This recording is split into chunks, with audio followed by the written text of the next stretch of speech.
The family dinner had been going exactly as I'd expected. Right up until Dad stood and clinked his glass like he was giving a wedding toast. "Everyone, I have an announcement about the family estate," he began, his voice carrying that authoritative tone he used when he wanted no arguments. "Your mother and I have been discussing the future and we've made some important decisions." I set down my fork slowly, watching the faces around the table. My brother Marcus sat straighter, his wife Ashley barely containing her excitement. My sister Victoria smiled knowingly like she'd already heard this speech. And me, 32-year-old Lauren, the middle child, the quiet one, I just waited. "The main house will go to Marcus," Dad continued, gesturing toward the Victorian mansion we were currently sitting in. "He has the family to fill it. 3 kids need space. Victoria will get the lake cabin since she loves it so much. And Lauren..." He paused, looking at me with what I supposed he thought was kindness. "You'll get the downtown condo. Perfect for a single woman with your lifestyle." My lifestyle. Code 4. No husband, no kids, just my little business. "The rental properties will be split between Marcus and Victoria to manage," Mom added. "They'll need the income for their families. Lauren, you're doing fine with your tech work." Around the table, everyone nodded like this made perfect sense. Marcus was already discussing renovation plans for his house. Victoria was talking about holiday gatherings at her cabin. Ashley was photographing the dining room, probably already planning her redecorating. No one asked me what I thought. No one asked if I agreed. They divided up the estate like I was a child who couldn't possibly understand adult matters. "Well..." Dad looked at me expectantly. "Aren't you going to say anything?" I pulled out my phone and checked the time. "Actually, I think someone's at the door." As if on cue, the doorbell rang. Dad frowned. "We're not expecting anyone." "I am," I said quietly, standing. "That would be the courier from Judge Morrison's office." The room went silent. I walked to the front door and opened it to find a professional courier holding a thick envelope and a clipboard. "Lauren Hayes." "That's me. Documents from the Superior Court. I need signatures from everyone listed here." He glanced at his clipboard. "Robert Hayes, Margaret Hayes, Marcus Hayes, and Victoria Hayes. They're all here. Come in." I led the courier into the dining room where my family sat frozen in confusion. He began laying out documents on the table. Official court papers with Judge Morrison's seal, property deeds, legal declarations. "What is this?" Dad demanded, his face reddening. "This is reality," I said calmly. "You just divided up an estate that doesn't exist. At least not the way you think it does." Marcus grabbed the nearest document. "Deed transfer. Hayes Family Properties LC. Current owner Lauren Hayes." He looked up confused. "This must be a mistake." "It's not." I gestured for the courier to continue laying out papers. "What you're looking at are the deeds to every property you just divided up. This house, the lake cabin, the downtown condo, and all 6 rental properties." "That's impossible," Mom said, her voice shaking. "These properties have been in the family for generations." They were in the family. Past tense. I picked up one of the documents. 7 years ago, Dad's business went bankrupt. You were drowning in debt, facing foreclosure on everything. You were going to lose it all. Dad's face had gone pale. Mom was gripping the edge of the table. "I had just sold my first software company," I continued. "Made $3.2 million from the acquisition. I was 25 years old with more money than I knew what to do with. So when you came to me, desperate, begging for help..." I paused, looking at each of them. "I bought everything. All of it. Paid off your debts, cleared the mortgages, saved the family properties." "You said you'd loan us money," Dad whispered. "No. You assumed I'd loan you money. I actually said I'd help, and I did. By purchasing the properties through my LLC." I pulled out another document. "I've been managing everything for 7 years. The rental income you thought was yours? That was me giving you an allowance from my properties. The property taxes you thought you were paying? I've been covering them. Every repair, every expense, all me." Victoria's voice was barely audible. "But we live here. As my tenants.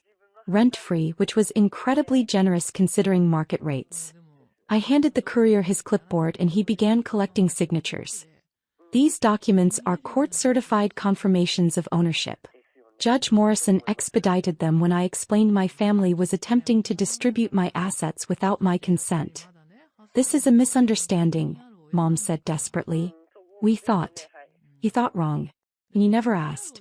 Not 7 years ago when I helped, and not tonight when you divided up my properties like I didn't exist. Marcus stood abruptly. You let us believe we owned these places. I never said you did. You assumed. Just like you assumed I was just playing with computers while I built a multi-million-dollar business. Just like you assumed the little condo you were giving me was charity, when I actually own it along with everything else. Ashley's face had gone from excited to horrified. We can't afford to rent a house this size. Market rate for a property like this is about $8,000 a month, I said. But don't worry. I'm not charging you that. I'm charging you nothing because you're leaving. What? Dad's voice cracked. I pulled out another set of documents. These are eviction notices. 30 days for everyone currently living in my properties rent-free. You can't just throw us out. Victoria shrieked. I can and I am. You've been living rent-free in my properties while planning to take them from me. The next morning my phone exploded with messages. Angry texts from Marcus, desperate voicemails from Mom, even a few from extended family who'd heard the news. Then came the call from my attorney Marcus Chin. Judge Morrison wants to see everyone in his chambers. Your father filed an emergency petition claiming elder abuse and property fraud. I'd expected this. When? Tomorrow at 10 a.m. Bring all your documentation. Judge Morrison's chambers were smaller than I'd expected. My family sat on one side with their attorney, some guy Dad had found who looked fresh out of law school.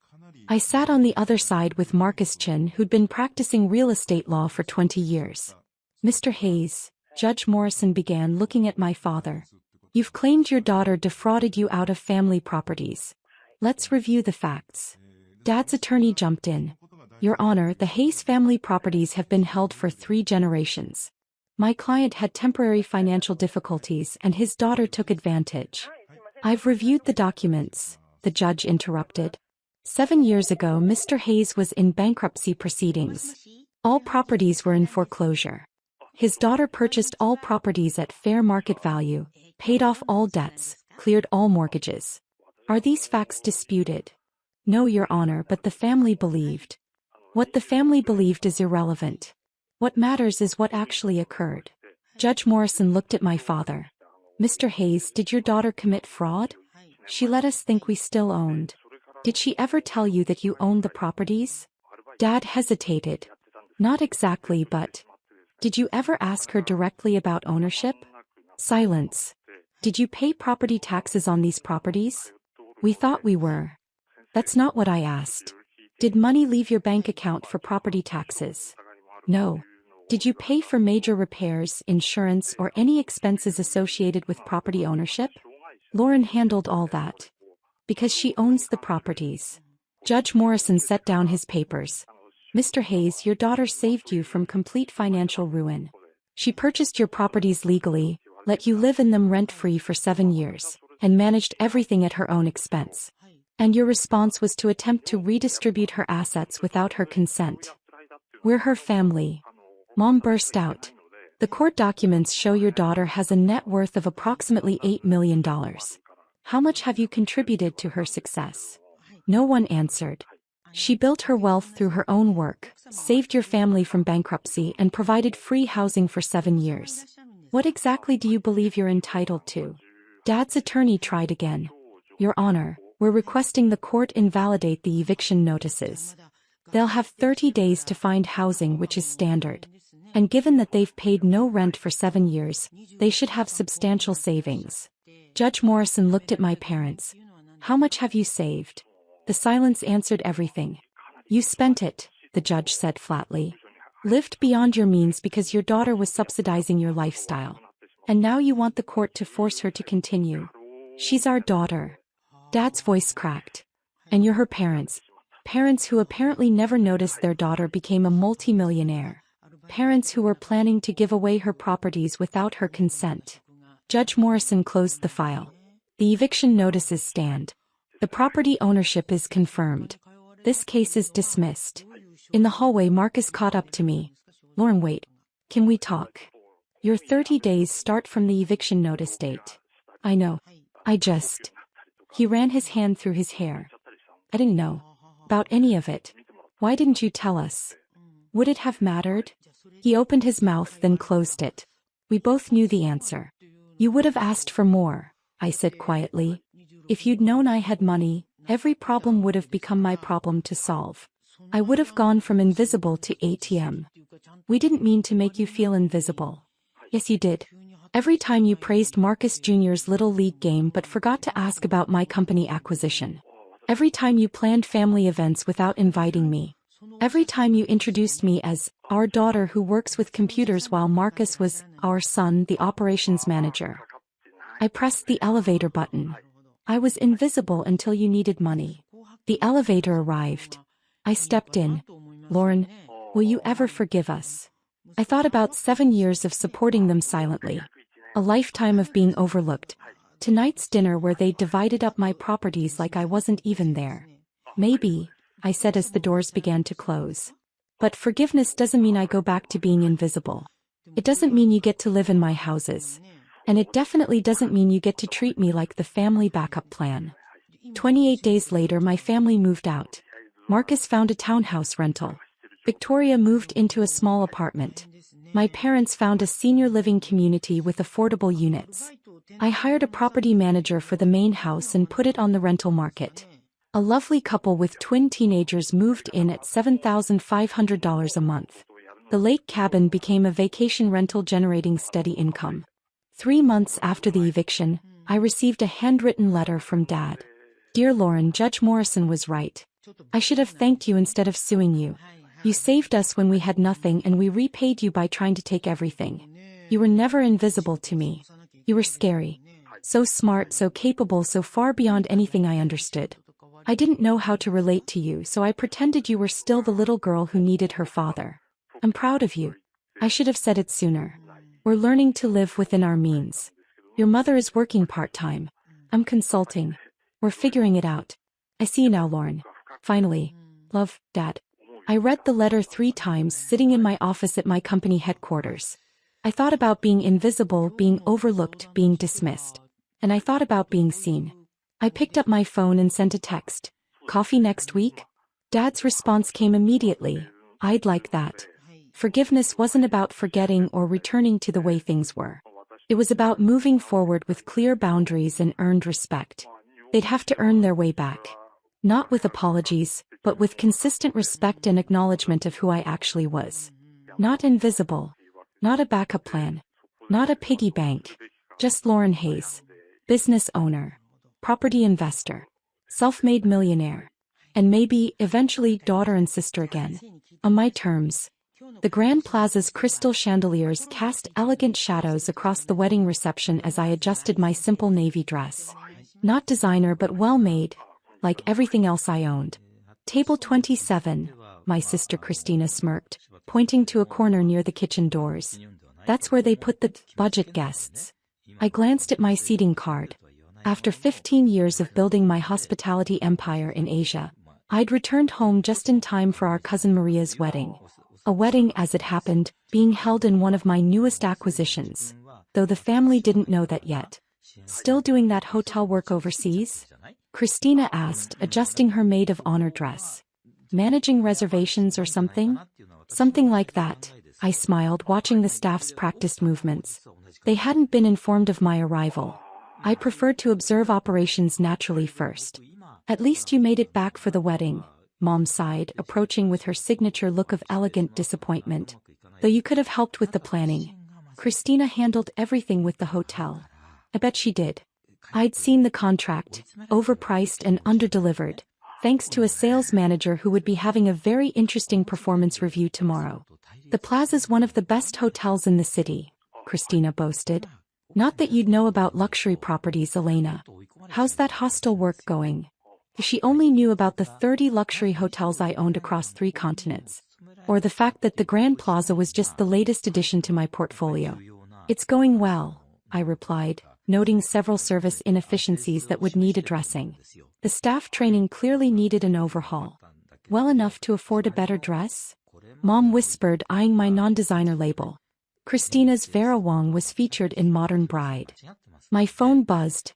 Another alert about our latest acquisition in Dubai. A $2 billion property that would redefine luxury hospitality in the Middle East. But here I was, being pitted at table 27. The plaza doesn't usually host such modest guests, Christina continued, watching me sip water instead of champagne. But Maria felt obligated to invite everyone. The hotel manager rushed past, frantically directing staff. He hadn't recognized me yet. None of them had. The acquisition had been finalized through proxies. The ownership transition kept deliberately quiet. Did you know they have a 2-year waiting list for weddings here? Mom bragged. Christina's connections barely got us in. They don't usually work with our budget, but... The owner made an exception? I suggested mildly, checking another message about the Dubai property. Exactly. Christina beamed.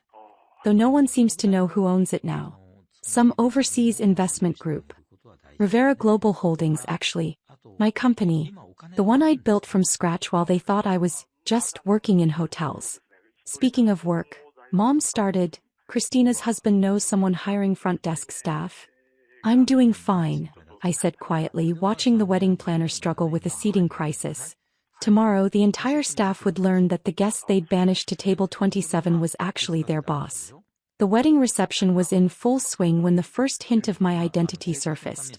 A junior manager was scrolling through emails on his tablet when he froze, looking between his screen and table 27 with growing horror.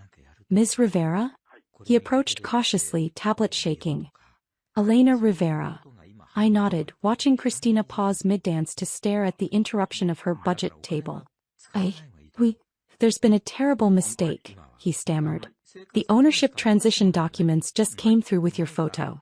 You're the new owner, I confirmed, standing as the hotel's general manager rushed over, his face ashen. Though I must say, table 27 has provided an interesting perspective on our service standards. The music seemed to fade as whispers spread across the ballroom. Christina's perfectly curled hair wilted as she watched the hotel's entire management team converge on her embarrassing sister. Madam, the general manager was nearly crying. If we had known the owner was attending, you would have treated me differently? I raised an eyebrow. Like you treat all guests at table 27? Mom's champagne glass slipped, spilling across her designer dress as more details emerged. The daughter she thought needed help finding front desk work owned not just the Grand Plaza, but 30 other luxury properties across the globe. Your sister owns the hotel? Maria's new husband whispered to Christina, who had collapsed into a nearby chair. Hotels, plural, my assistant corrected, appearing with a portfolio. The plaza is just the latest addition to Ms. Rivera's collection. Though after tonight's service observations, some management changes may be necessary. The wedding planner who dismissed my suggestions earlier now stood frozen, watching her career flash before her eyes. The sales manager who'd overcharged my family was attempting to blend into the wallpaper. But you work in hotels, Mom stammered. I own them, I corrected, accepting a tablet with the plaza's current performance metrics. Along with resorts, restaurants, and luxury properties across 3 continents. Though based on tonight's observations, the plaza needs significant improvements. Christina's connections for booking the venue suddenly seemed very small as the staff scrambled to relocate me to the owner's private table, which I declined. I prefer table 27, I smiled. It's given me excellent insight into how we treat our budget guests. The general manager looked ready to faint. The table assignments were a terrible mistake. No, I cut in smoothly. They were very illuminating. As was the overpriced wedding package, the subpar service, and the clear hierarchy of guest treatment. All things that will be addressed in tomorrow's management meeting. Mom's carefully maintained composure cracked as she watched the hotel staff defer to her underachieving daughter. All those years overseas were spent building Rivera Global Holdings, I nodded, pulling up our company's portfolio on the ballroom's display screens. Currently valued at $12 billion with properties in 14 countries. The wedding guests stood stunned as images of my luxury hotels filled the screens. Each property more exclusive than the plaza. Each one evidence of what I'd built while they thought I was just working in hospitality. The Dubai property opens next month. my assistant added. Though after tonight's observations, perhaps the plaza requires your immediate attention. Christina's face matched her wilting bouquet as she realized her connections for booking the venue had actually been negotiating with her sister's employees. Now, I said, checking the time, shall we discuss the service improvements needed? Or should we let the bride enjoy her wedding in the hotel she didn't know her cousin owned? The night was far from over and I had standards to address. The ballroom's atmosphere shifted dramatically as the staff scrambled to correct their earlier dismissiveness. The manager who'd assigned me to table 27 was frantically reviewing security footage, probably counting how many times he'd walked past the owner without acknowledging her. Your hotel portfolio, Christina's husband called from across the room, his investment banker instincts kicking in. It includes the Singapore Lotus? The hotel your firm tried to acquire last month? I smiled. Yes. Along with the Monaco Grand and the Dubai Crescent. Though those were purchased through shell companies, we prefer to stay quiet about ownership transitions. Christina's face went from pale to ashen as she realized her husband's biggest failed deals had been blocked by her budget sister. But you never mentioned, Mom began weakly, that I was building the fastest-growing luxury hotel group in Asia? I finished, accepting another tablet displaying our latest acquisition targets. You were all too busy bragging about Christina's wedding planning business to ask. The wedding planner in question was now hovering nervously nearby, probably realizing her biggest client was actually my employee. The service inefficiencies, I continued, pulling up the plaza's performance metrics, will need immediate attention. Starting with our policy on guest classifications and table assignments. The general manager nodded frantically, making notes. Of course, Ms. Rivera. We had no idea. That's rather the point, I cut in smoothly. Every guest should be treated like the owner, not just those in designer dresses. Mom's social circle had gathered at the edges of the dance floor, watching their friend's disappointing daughter reveal herself as the power behind their favorite luxury venues. Your sister's little hotel job, one of them whispered to Christina. It's actually a global luxury hospitality empire, my assistant finished. One that just acquired 3 more properties this morning. The contracts are waiting for your signature, Ms. Rivera. Christina's perfectly planned wedding spectacle had been upstaged by the revelation that her embarrassing sister owned the venue, and about 50 others like it.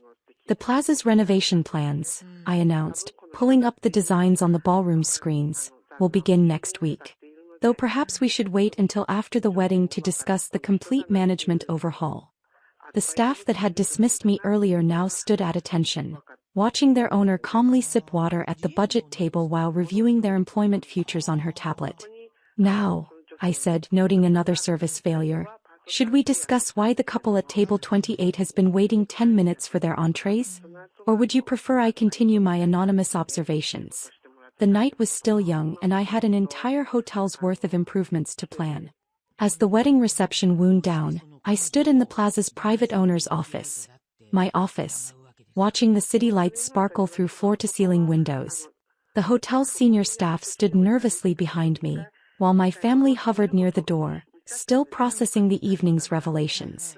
The plaza will be undergoing significant changes, I announced, pulling up the renovation plans on the wall-mounted displays.